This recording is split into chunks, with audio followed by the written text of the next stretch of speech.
Hello and welcome to the daily conversation today on Capital TV. My name is Ndume Green.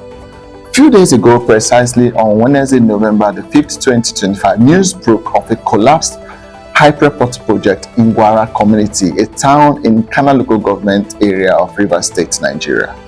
The water project, a 450,000 litre tank standing nearly 20 meters high, had been commissioned 3 days before then by the Honorable Minister of Environment, Balarabe Abbas Lawal. This brought the total number of water projects commissioned by HYPREP to a total of 16.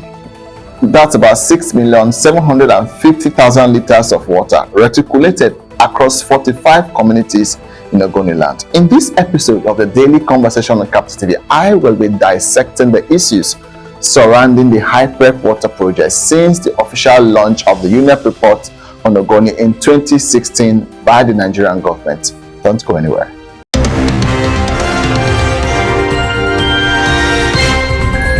The media is changing, and so is news consumption all over the world. Here at the ECOWAS headquarters in Abuja, where hundreds of Nigerians. In Capital TV, we give you contemporary and human interest stories.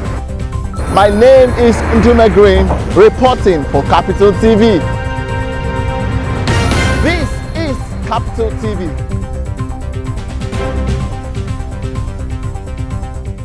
Thank you for staying with us. My name is Ndume Green for the Daily Conversation on Capital TV Nigeria. Now, the provision of potable drinking water was a key part of the 2011 United Nations Environmental Report on Ogoniland. It followed suit with the remediation of polluted sites across Ogoni and the restoration of its livelihood of its people. These key mandates have seen a huge progress in recent years under the leadership of Professor Zabbey as the project coordinator of the Hydrocarbon Pollution Remediation Project, which is the agency in charge of the Ogoni cleanup. Now, don't forget that Professor Zabbey, a 2022 winner of the Ruth Patrick Award in the USA, is the fourth project coordinator of HYPREP. Now, let's take a look at this.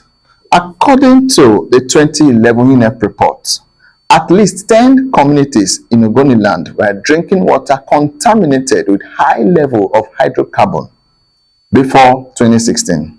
Now, in communities like Nsisi in Ogali, that's in Eleme local government area, the groundwater was found to be at levels of over 900 times the guideline value set by the World Health Organization, WHO.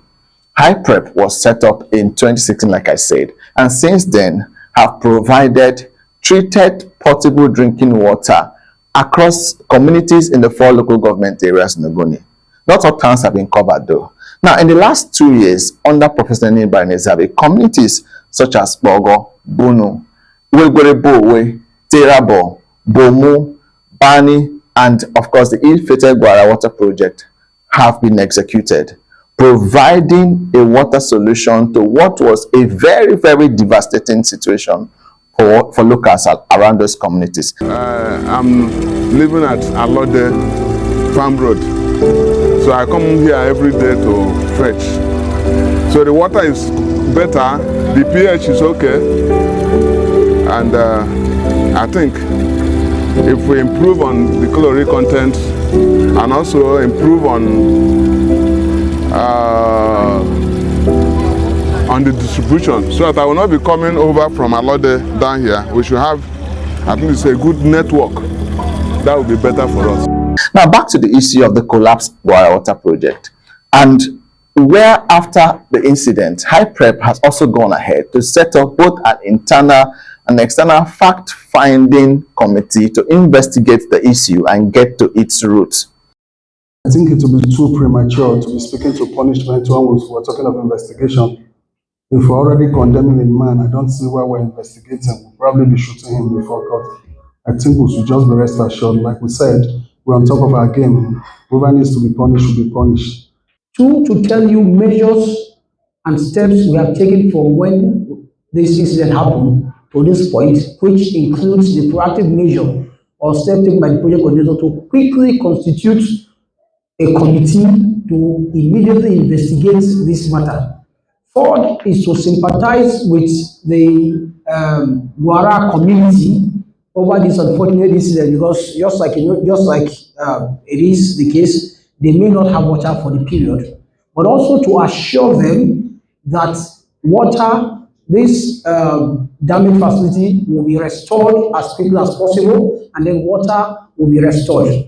My chairman has rightly said there's a collapse of a water tank, and investigation is still ongoing.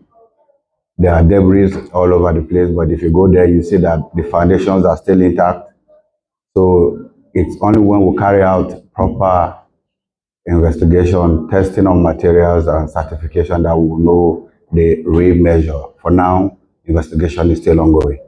However, what I think is quite premature, which I've seen across the media, is to call for the immediate resignation of the project coordinator of HYPREP, Professor Zabbey, and the BOT chairman, Honorable Imadeya.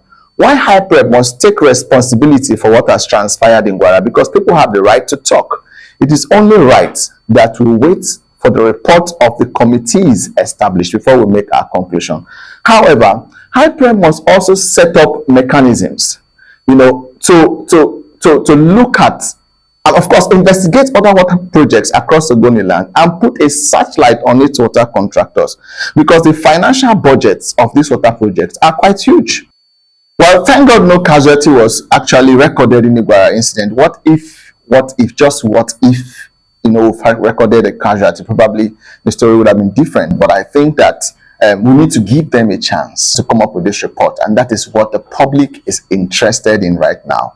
However, we'll give you more updates on this, including our own visits to some of the existing water projects of HYPREP to verify the state of these water projects, because the Gwara incident has actually popped up a lot of issues, and there are things that we are going to be bringing your way in the coming episodes of the Daily Conversation. Thank you for watching the Daily Conversation today on Capital TV. My name is Ndume Green. Don't go anywhere. Keep watching us, follow our Facebook and social media channels, and subscribe to our YouTube channel. Thank you.